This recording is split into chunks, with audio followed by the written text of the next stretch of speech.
नमस्कार। आज चिंतन में मैं चर्चा करने जा रहा हूं हरियाणा और जम्मू कश्मीर के,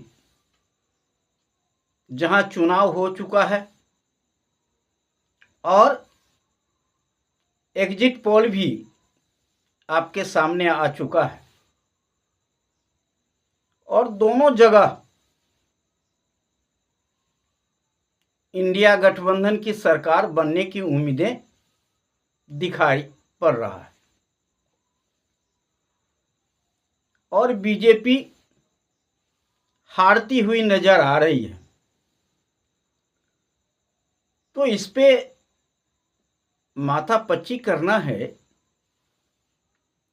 कि जम्मू कश्मीर हरियाणा जीतने के बाद इंडिया गठबंधन,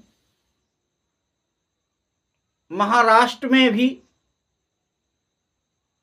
इंडिया गठबंधन की जीत बता रही है, मीडिया से भी और हर जगह से पता चल रहा है कि जैसा इंडिया गठबंधन महाराष्ट्र में भी सरकार बना लेगी, जम्मू कश्मीर हरियाणा महाराष्ट्र में सरकार बनाने के बाद झारखंड और बिहार में क्या होगा। 3 जगह कांग्रेस की सत्ता बनने के बाद, मतलब इंडिया गठबंधन को सरकार बनने के बाद बिहार और झारखंड में चुनाव है, तो वहां क्या होगा। क्योंकि आप देखते होंगे कि एक चुनाव के ऊपर दूसरे चुनाव का प्रभाव पड़ता है। एक पार्टी कहीं से उसके साथ जीत जाता है तो उसका प्रभाव दूसरे राज्य में भी पड़ना शुरू हो जाता है। और इस बीच में जो 10 सीटों पर उपचुनाव हो रहा है, विधानसभा का हर जगह हो रहा है, उसका भी रिजल्ट बताएगा। बल्कि हर जगह से बताया जा रहा है कि उपचुनाव में भी इंडिया गठबंधन बाजी मार सकता है। तो बिहार और झारखंड का चुनाव में क्या होगा। जहां तक हम समझते हैं कि बीजेपी का अब सुपड़ा साफ होना शुरू हो गया। बिहार और झारखंड से भी बीजेपी का सुपड़ा साफ होगा, बल्कि सरकारें नहीं बनेगी। नीतीश कुमार बीजेपी को गठबंधन के साथ लड़ने के बाद भी सरकारें नहीं बनेगी। चुनाव बाद भी सरकारें नहीं बनेगी, ऐसा उम्मीद दिखाई पड़ रहा है।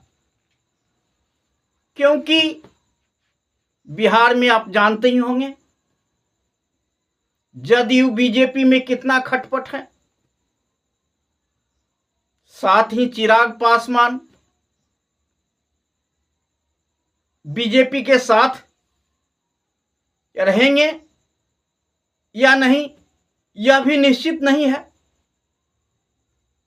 लेकिन जब बीजेपी कमजोर दिखना शुरू हो जाएगी तो चिराग पासवान का क्या भरोसा। जैसे रामविलास पासवान जी,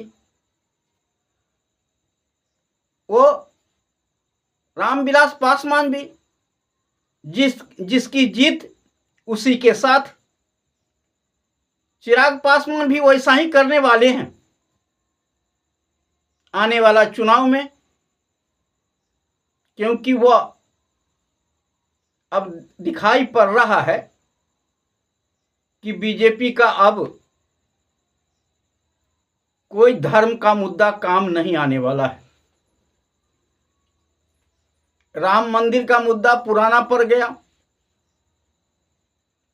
और बीजेपी में भी आरएसएस संघ और बीजेपी में भी खटपट चल रहा है।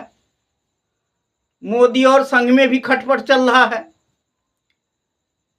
तो हो सकता है बिहार और झारखंड के चुनाव के पहले ही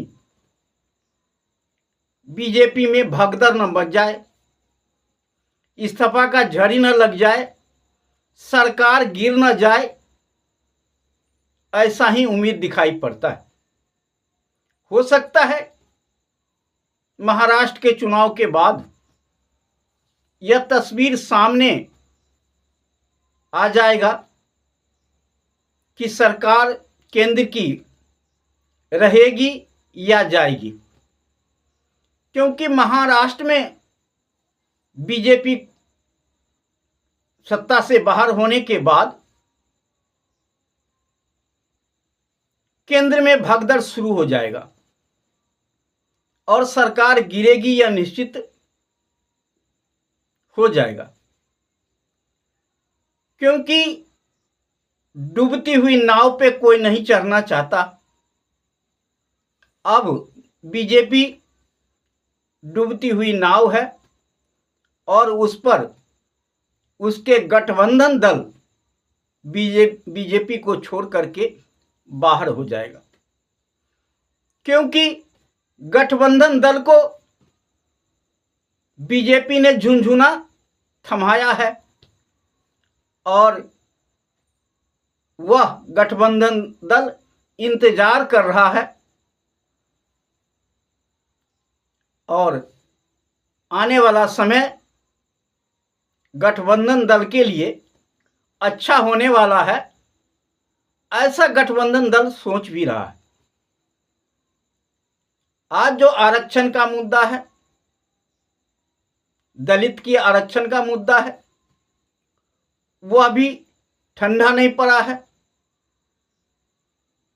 और सुप्रीम कोर्ट ने साफ कर दिया है कि उस पर कोई बहस नहीं होगी। सारे आवेदन खारिज कर दिया गया।